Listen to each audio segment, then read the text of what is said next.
What's going on, everyone? So, I like Maxi Kleber, right? When he plays, when he plays, he's a good player. Right? He doesn't play without his realm. He knows his role. He understands his role. He plays hard. Guy that gives you floor spacing, has a relationship and chemistry with Luka Doncic, right? Maxi Kleber, when we got him in the trade, actually made some sense for the Lakers. Outside of him and Luka are buddies, right? It made sense as it gives us another big man that can spread the floor. You can run some different pick and pop actions. Luka Doncic himself said how he wanted a lob threat center, right? He wanted a pick and pop center, right? He wanted that versatility, and Maxi Kleber gives you that. But at this point, the best ability is availability, and the guy is unavailable, right? And the problem is you can't count on this guy to stay healthy. Again, I really like Maxi Kleber. I think he could.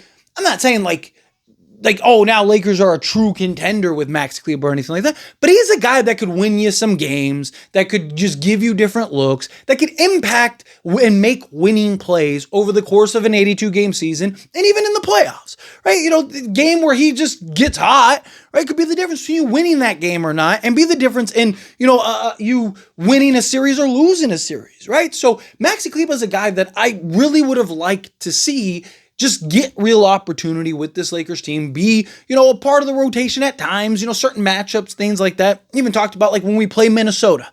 I made a video about it the other day. When we play Minnesota, it'd be nice to kind of have, two bigs. You go Maxi Kleber and a DeAndre Ayton, right? Have different lineups, different looks, things like that, right? But now Maxi Kleber, once again, is hurt. So reports came out that Maxi Kleber will be reevaluated in approximately 2 weeks with an oblique strain. And then, again, reevaluated. Keep in mind, reevaluated doesn't mean he'll be back in 2 weeks. It means he'll be reevaluated in 2 weeks. And if he's not 100%, they're going to push it even further. But even then, it's he comes back. How long till he's hurt again? Right? The guy got hurt in the offseason, comes back, right? Plays one preseason game, not even a full preseason game. I mean, he played 10 minutes or whatever. I don't even think it was that many minutes. And now he's hurt again. Right? Now he's out again. You just can't rely on him. And the thing is, that's good about this situation is he's an $11 million expiring contract, right? Now, that doesn't really help you right now, right? It doesn't really help you for a rotation piece or whatever. But what it does do is it could potentially help closer to the trade deadline or maybe even sooner, maybe December or whatever. You get a team that's kind of, behind the eight ball a little bit, wants to kind of get a head start on certain things, right? If I'm the Lakers, I'm at least trying to field offers right now, just see. Throw it out there. Hey, what do you think about a Maxi Kleber and a Dalton Connect or something, in a second round pick? See what that could get you. Hey, maybe that gets you, because like I said, that would be almost $16 million, right? Can you go get a reasonable player? I'm not talking about even if it's just a guy that's on the bench that's healthy and available, right? Having a guy on the bench that can play at any moment is better than a guy that can't, right? Again, the best ability is availability, and Maxi Kleber just can't stay healthy. And so, to me, again, I don't think they're going to trade him anytime soon. Right? I think realistically speaking, you're probably looking at trading him, around the trade deadline, which, look, if we're being honest, he was probably getting traded no matter what, right? Unless he was just absolutely stellar, right? If he was, I don't know, averaging 15 points a game or something like that, which, is very doubtful. But if he was just unbelievable for the Lakers, then yeah, maybe they keep him. But realistically speaking, unless Luka's just I don't care, keep him type thing, which I don't think, obviously, Luka, Maxi's his guy, but I'm sure Luka wants to win. Maxi Kleber's 33 years old. He's going to be 34 in January. Right? Again, he's not getting any younger. He's not getting any healthier. The guy has not been able to stay healthy the last few years. It's not like this is an outlier thing. He was injured when the Lakers traded for him, right? So again, this isn't oh man, it's just a weird stint right now.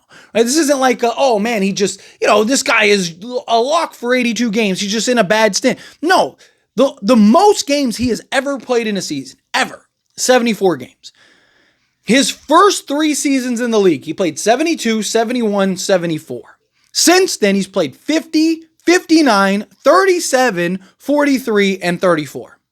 Again, the guy just can't stay healthy. Like I said, when he plays, the guy's solid, right? Floor spacing big. Like I said, doesn't play outside of his boundaries. He understands what he needs to do to stay on the court and play a role.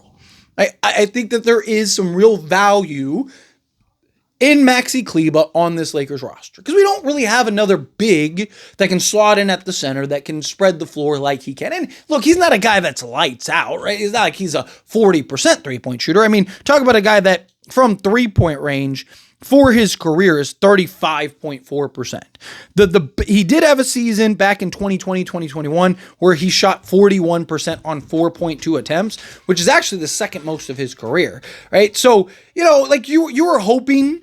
Right, he had a stint in Dallas between 2019 and 2021 where he shot 37% or better. Your hope is that he kind of gets to that range, right? Your hope is that he comes in, he shoots 37, 38% from three-point range and kind of gets in that, range, playing alongside Luka, playing alongside LeBron, playing alongside, Dalton Connect. He gets a handful of attempts a game and maybe gives you 6 to 8 points. Right? That's what you're hoping for. Can he be a 6-4 guy, 6 points, 4 rebounds, and, a couple assists, right? Which I don't think is that crazy. I mean, you look at, for his career, he's 6-4, literally 6.4 points, 4.4 rebounds, 1.5 assists, half a steal, and a block per game, right? If he could just give you basically what he gave you in Dallas, which was, last year in limited minutes, but the last full season with 43 games, which isn't a full season, but you get the point, right? He averaged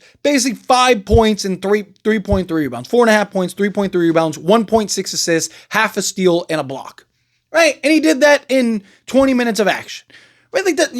I'm not expecting him to play 20 minutes, but you could see him as a guy that could play whatever, 15 minutes on a random night. Like I said, knock down 2 threes, grab a couple rebounds, block a shot, perfect, right? That's all you'd be looking for from him.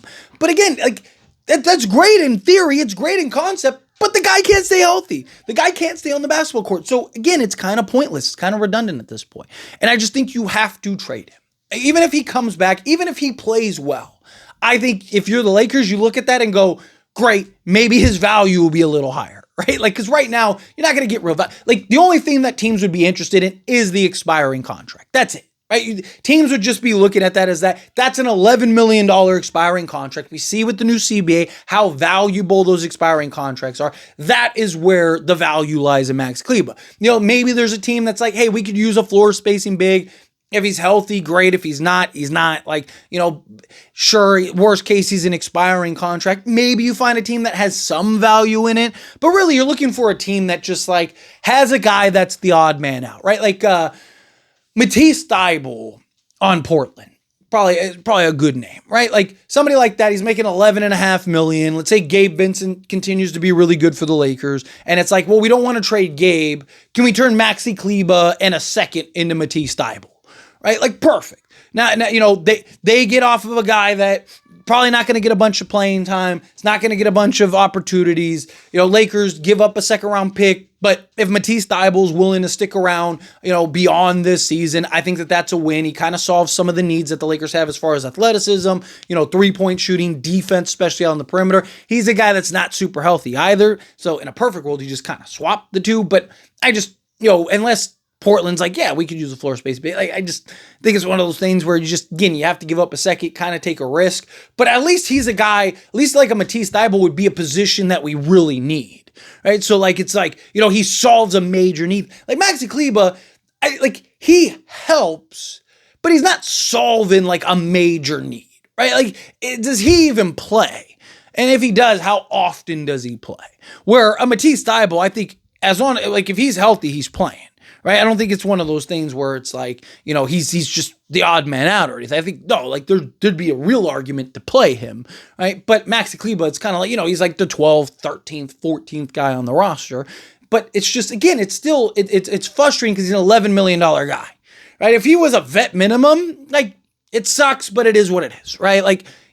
Maybe you tack him on as a salary filler in a trade. But no, you're talking about a guy that's $11 million. Right? Again, that's the difference between a guy that could be in your rotation or not. Talk about a guy that, look how good Gabe Vincent's been. And, he's a guy that's making $11 million. or 11.5 million, but he was making 11 million each year, right? So again, you're talking about like the difference between, hey, this is a guy that could be in the rotation, that could play a role for us, as opposed to a guy that's like, hey, in a pinch, if we need him, he's not helping us, right? I'd rather turn him into another big, or turn him into, like I said, a 3-and-D wing, right? Somebody that you take a flyer on, right? Like a Matisse Thybulle. Like I said, it'd be a little bit of a gamble, right? But it's like, hey, at least the gamble makes sense because it fills a major need. So at least you could justify it, right? Because again, it's just Maxi Kleber. It's like every other week the guy's hurt. It's unfortunate, but this is an issue that's been happening for years now and dating back to Dallas. So it's not like this is something where you can like justify and argue, well, hey, hey, it's just a bad moment. It's just a bad stint. He'll bounce back type thing. No, it's the guy it's been this issue for the last couple seasons. And he's gonna be back in 2 weeks. He played 2 games and then he's gonna be hurt again. It's like, it's frustrating. It's disappointing because I do think he's a guy that could actually make an impact for the Lakers. Again, not crazy. I'm not talking about like he's the difference between the Lakers being the 1 seed or the 5th seed or something like that. But I'm talking about a guy over the course of an 82-game season that might be able to win you a game or 2 here and there. And again, that could be the difference, especially in a tight Western Conference. That could be the difference between you being the 3 seed or the 5 seed, right? Because, tiebreakers and things like that. But anyway, as always, this is a discussion. I pass question to you. Let me know your thoughts and opinions down in the comments. That being said, if you haven't liked this video, hit that like button. Helps me a lot. So we enjoy these types of videos, and I truly appreciate it. Not subscribe channel, hit that subscribe button. Turn on the bell notifications. Appreciate y'all. See you in the next one.